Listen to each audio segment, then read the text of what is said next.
আজকের রেসিপি কচু শাক ইলিশ মাছের মাথা দিয়ে। প্রথমে মাছের মাথাগুলোকে ভেজে নিতে হবে।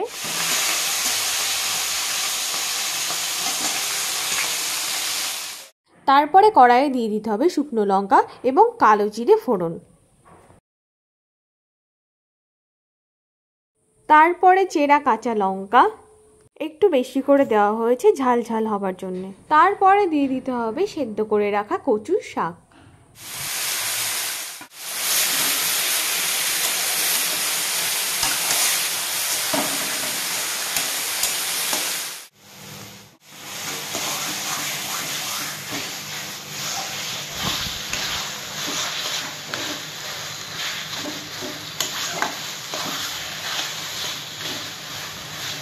তারপরে দিয়ে দিতে হবে ভেজে রাখা মুড়োগুলো।